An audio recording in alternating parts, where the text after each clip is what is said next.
दोस्तों एक हमारे पास ये डेड फोन आया हुआ है। प्रॉब्लम इसमें यह है कि चार्जिंग पे लगाते हैं तो इसमें 1 एम्पियर का कंजप्शन हो रहा है और फोन एक बार वाइब्रेट होता है।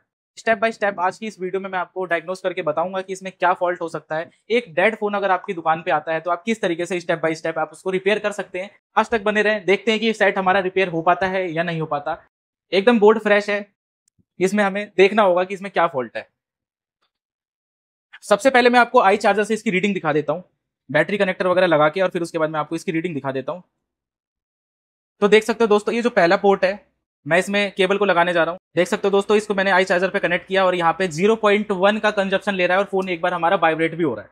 कस्टमर का ये कहना है कि फोन हमारा चालू है, वाइब्रेट कर रहा है तो चालू हो सकता है, लेकिन फोल्डर लगाने के बाद भी इसमें फोल्डर नहीं शो हो रहा, ना इसमें ग्राफिक आ रहा है ना लाइट आ रहा है। लेकिन जो इसमें आई चार्जर पे रीडिंग आ रही है, ये रीडिंग दोस्तों डेड फोन की होती है। आई चार्जर ने तो दोस्तों सीपीयू और एमएमसी का फॉल्ट बता दिया, लेकिन अब हम इसे डीसी मशीन से कनेक्ट करके देखते हैं इसमें क्या फॉल्ट शो कर रहा है। तो डीसी मशीन पे मैं आपको फोन कनेक्ट करके दिखाता हूँ। तो ये 4 वोल्ट 3 एम्पियर पे हमारा डीसी सेट है। इस पे मैं इस तरीके से लगाता हूँ और फिर आप देख सकते हो ये एम्पियर के आसपास कंजप्शन ले रहा है। घुमा के लगाता हूँ एक बार, 2.2 एम्पियर का कंजप्शन ले रहा है। मतलब दोनों साइड से लगभग सेम आ रहा है। जिस साइड से ज्यादा एम्पियर का कंजप्शन ले रहा है तो वो प्रॉप गलत है, जहां से कम एम्पियर का कंजप्शन हो रहा है तो बूट केबल को हमें इसी साइड से लगाना है। और ये देख सकते हो, मैं आपको फोन में भी दिखा देता हूँ।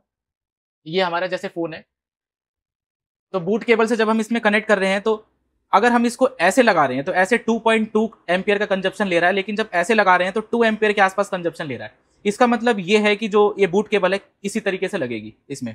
अब एक बार मैं आपको इस कनेक्टर की वैल्यू चेक करके दिखा देता हूं, डायोड रेंज कि इसमें क्या वैल्यू शो कर रहा है। तो डीसी मशीन से दोस्तों हमें पता लगा कि इसमें प्राइमरी लाइन में शॉर्टिंग हो सकती है, जो कि वीबेट लाइन होती है प्राइमरी लाइन हमारी। एक बार हम मल्टीमीटर से भी चेक कर लेते हैं। तो डायोड रेंज पे हम मल्टीमीटर को सेट करके और फिर उसके बाद इसकी टेस्टिंग करते हैं। ये हमने मल्टीमीटर को डायोड रेंज पे रखा है। डायोड रेंज पे रखने के बाद ये देख सकते हो एक साइड 0 0 आ रहा है, दूसरी साइड भी 0 0 आ रहा है। इसका मतलब क्या होता है दोस्तों? इसका मतलब दोस्तों शॉर्टिंग होती है।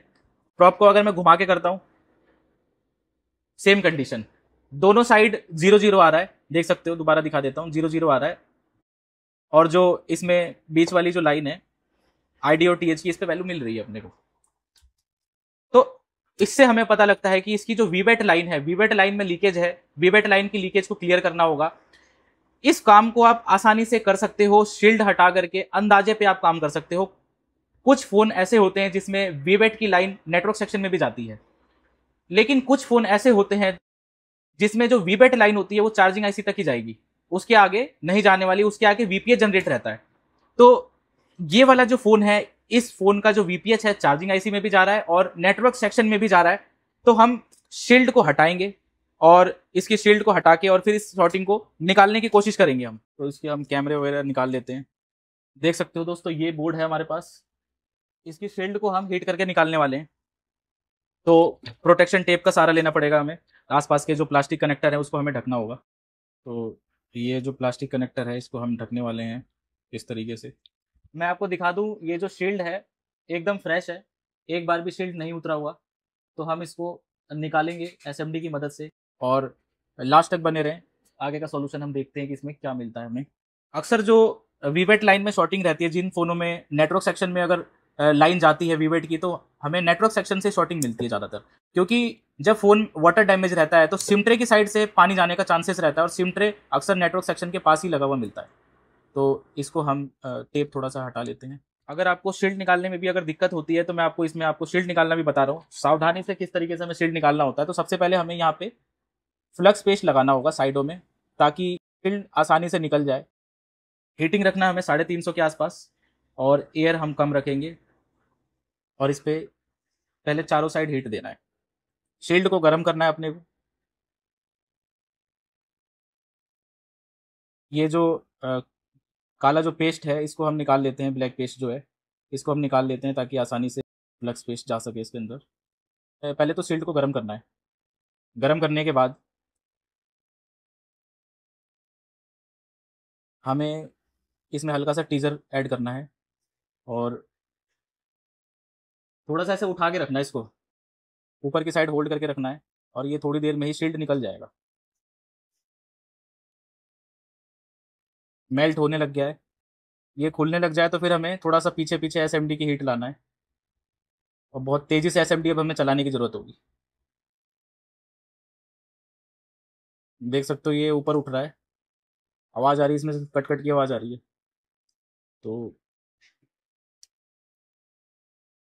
ये इस तरीके से हमारा शील्ड उठ चुका है, देख सकते हो।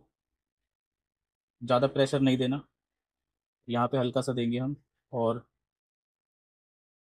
इसको हम निकाल लेंगे। ये निकाल लिया हमने। कितना सेफली ये शील्ड निकल चुका है, देख सकते हो। शील्ड भी हमारी डैमेज नहीं हुई कहीं से भी, एकदम फ्रेश शील्ड है, बढ़िया तरीके से शील्ड निकली है। अब अपने को बोर्ड ठंडा करना होगा। बोर्ड ठंडा करके इसमें रोजिन अप्लाई करेंगे और फिर देखते हैं यहाँ पे शॉर्टिंग इसमें पकड़ में आ रही है नहीं आ रही है। अगर नहीं आएगी तो हमें चार्जिंग सेक्शन को भी ओपन करना होगा। बोर्ड ठंडा करने के लिए हमारे पास फ़ैन है, तो हम इससे बोर्ड ठंडा करते हैं, आसानी रहती है इससे, काम जल्दी करने में हमें सपोर्ट मिलता है।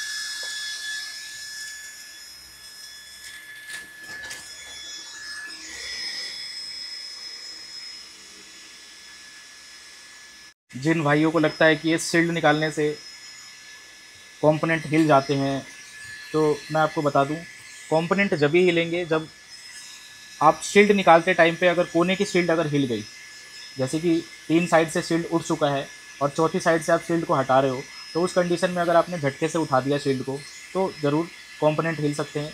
या जहाँ से आप स्टार्टिंग में चिमटी की एंट्री करते हो, उस कंडीशन में भी अगर चिमटी ज़्यादा अंदर घुस गई, तभी भी हीट की वजह से कंपोनेंट गड़बड़ हो जाएंगे, शॉर्ट हो जाएंगे। तो ये चीज़ आपको ध्यान रखना है। बोर्ड हमारा ठंडा हो चुका है, आगे का प्रोसेस अब करते हैं। देख सकते हो दोस्तों, एक चीज़ मैं आपको और बता देता हूँ। कभी भी आप महंगे से महंगा क्लीनर लेते हो, जो मार्केट में मैकेनिक के क्लीनर आते हैं, अगर आप वो लेते हो तो कैसे पता लगाएं कि वो ओरिजिनल है या लोकल है? तो जब आप क्लीन करोगे, क्लीन करने के बाद इस तरीके का बबल नहीं होना चाहिए, देख सकते हो। ये पानी के जो छोटे छोटे बबल हैं, सूखने के बाद ये नहीं होना चाहिए। अगर ये हो रहा है तो उस क्लीनर के अंदर पानी मिला हुआ है, वो क्लीनर लोकल है। तो इस तरीके से आप पहचान सकते हो। तो दोस्तों इसमें हम क्या करने वाले हैं, सबसे पहले इस पे रोजिन लगाएंगे। इस तरीके से हमें रोजिन लगाना है इसमें।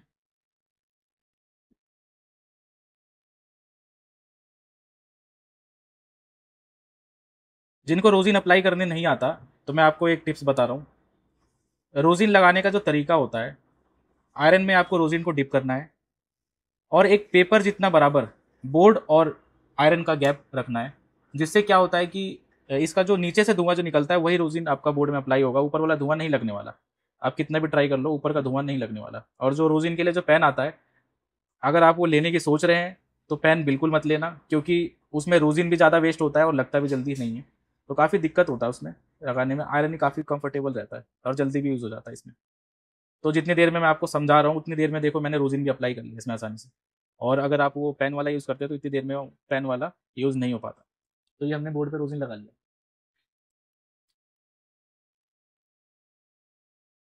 तो अब हम क्या करेंगे, इसमें बैटरी कनेक्टर पे वोल्टेज देने वाले हैं। वोल्टेज देने के बाद आप ध्यान से देखना, इसमें से कौन सा कंपोनेंट मेल्ट हो रहा है। अगर मेल्ट होगा तो ठीक है, नहीं होगा तो अपने को चार्जिंग सेक्शन को भी ओपन करना होगा। देख सकते हो मैं वोल्टेज अप्लाई करने जा रहा हूँ, और इसी के साथ यहाँ पे देख सकते हो एक कंपोनेंट मेल्ट हुआ। दोबारा से रोजिन अप्लाई करके दिखाता हूँ आपको।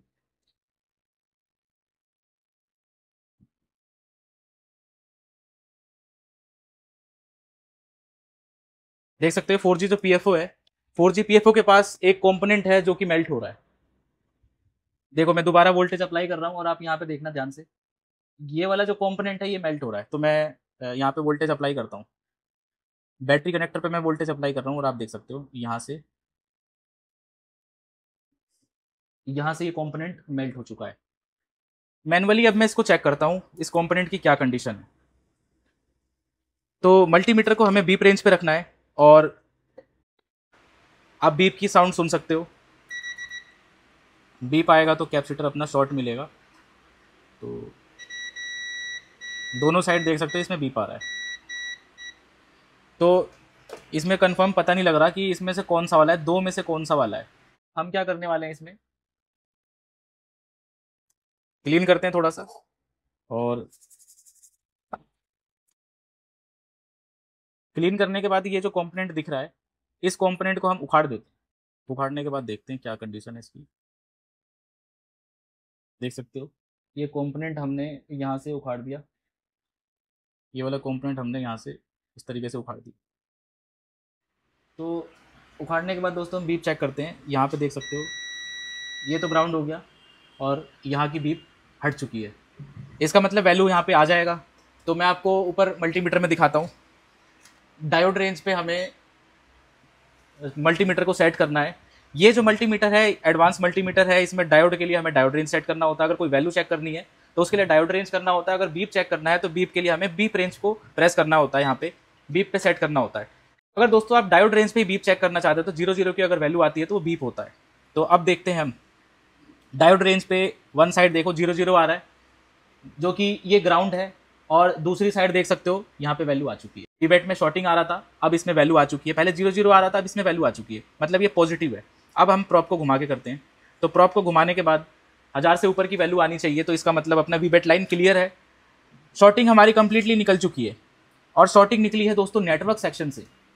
देख सकते हो ये नेटवर्क सेक्शन का ये जो कैप है, ये कैप शॉर्ट था। इस कैप को मैं आपको ऐसे ही चेक करके दिखा देता हूँ।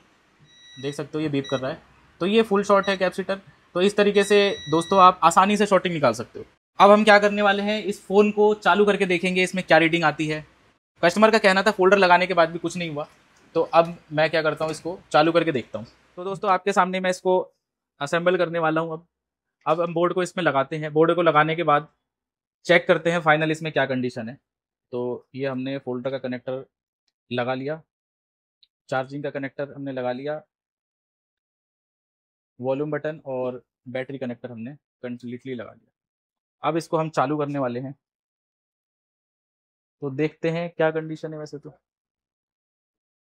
तो ये नहीं होने वाला चालू, क्योंकि वीवेट लाइन शॉर्ट था, तो बैटरी डिस्चार्ज मिलेगी, तो हमें चार्जिंग पे लगाना होगा।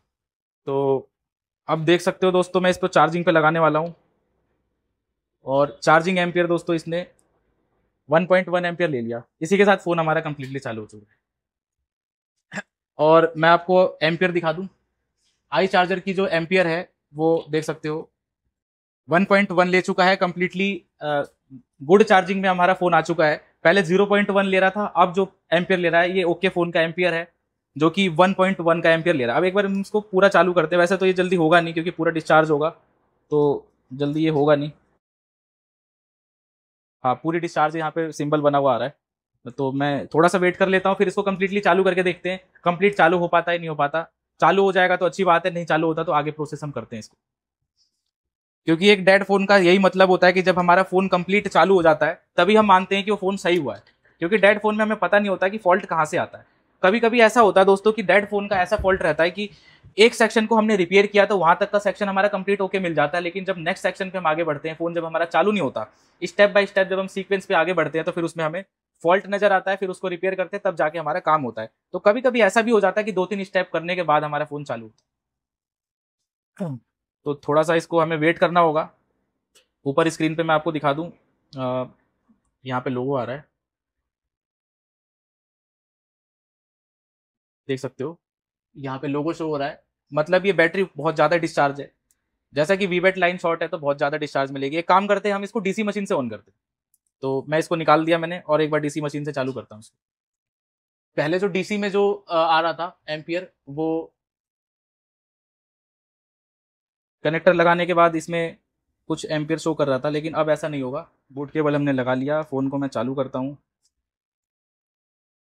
देखते हैं ये बूट केबल से चालू हो पाता है या हमें बैटरी ही बूस्ट करनी होगी। क्योंकि कुछ फ़ोन दोस्तों हो नहीं पाते हैं बूट केबल से चालू, क्योंकि उसमें आईडी और टीएच की जो लाइन होती है, उसमें जो रजिस्टर लगे होते हैं उसकी वैल्यू कम ज़्यादा होने की वजह से सेट हमारा चालू नहीं हो पाता। तो उसका भी हम सॉल्यूशन करते हैं। देख सकते हो वीवो का लोगो आ चुका है। कनेक्टर इसका थोड़ा सा लूज है, मैंने टाइट से पकड़ रखा है इसको। अब देखते हैं ये ऑन कर पाता है बूट केबल या नहीं, तो उम्मीद है हो जाना चाहिए। सेकंड लोगो आ गया। काफ़ी टाइम बाद फ़ोन चालू हो रहा है, तो हो सकता है थोड़ा टाइम लेगा ही। रीडिंग हमारी कंटिन्यू फ्लक्चुएट हो रही है, देख सकते हो आप 1100-1200 के आसपास, और ये देख सकते हो यहाँ पे कंप्लीटली हमारा फ़ोन चालू हो चुका है। तो ये लूज़ हो गया, कनेक्टर लूज़ हो गया, टच भी इसकी कंप्लीट वर्क कर रही है। तो देखा दोस्तों, जरा सा स्टेप हमने यूज किया और उसी स्टेप में हमारा डेड फोन रिपेयर हो गया। लेकिन दोस्तों कभी कभी इससे लंबा प्रोसेस भी हमें करना होता है। कभी कभी ऐसा भी होता है कि फॉल्ट हमारा सक्सेस नहीं हो पाता, कुछ चीज ना मिलने की वजह से सक्सेस नहीं हो पाता, कोई आईसी नहीं मिल रही है, इसलिए हमें होल्ड करना पड़ता है। तो जिसका हमारे पास सामान होता है या जिसका लगता है कि वो फोन उम्मीद है चालू हो सकता है, तो उसका हम वीडियो बनाते हैं। कुछ वीडियो ऐसा होता है कि फेल हो जाता है। ऐसा नहीं है कि 100 में से 100 फोन रिपेयर हो जाते हैं।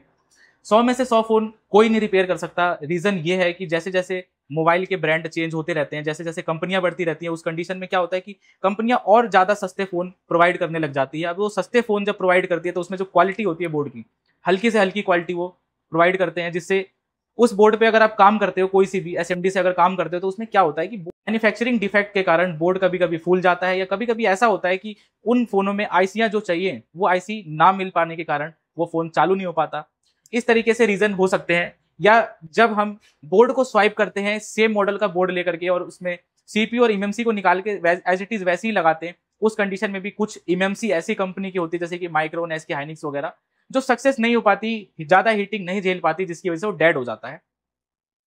तो इमएमसी अगर डेड हो गया तो फिर उसमें हमें प्रोग्रामिंग का सहारा लेना पड़ता है, तब हमारा फोन कंप्लीटली ऑन हो पाता है। तो इस तरीके से दोस्तों कई सारे स्टेप इसमें किए जाते हैं, जिससे हम कंप्लीटली आसानी से फोन को चालू कर सकते हैं। ये स्टेप आपने देखा, इसमें क्या लगा, आई चार्जर से भी हमने आपको दिखाया, डीसी मशीन से भी हमने आपको दिखाया, और बाकायदा हमने मल्टीमीटर से भी ट्रेस करके बताया किस तरीके से हम आसानी से किसी डेड फोन को स्टेप बाय स्टेप सीक्वेंस से चालू कर सकते हैं। इसमें वीबेट की लाइन की दिक्कत थी तो हमें वीबेट लाइन पे काम करना था, लेकिन अगर इसमें वीपीएच की दिक्कत होती, सेकेंडरी लाइन की दिक्कत होती, तो हमें चार्जिंग आईसी के आउटपुट की लाइन में अपने को काम करना होता है। अगर आउटपुट की लाइन ओके मिलती तो फिर हमें थर्ड लाइन पे काम करना होता है, जो कि वीपीएच के बाद की लाइन होती है। पावर सेक्शन, लाइट सेक्शन का आउटपुट और भी कुछ सेक्शन होते हैं जो हमारा थर्ड लाइन में आता है। सीपीयू एमएमसी हमारा थर्ड लाइन में आ जाता है।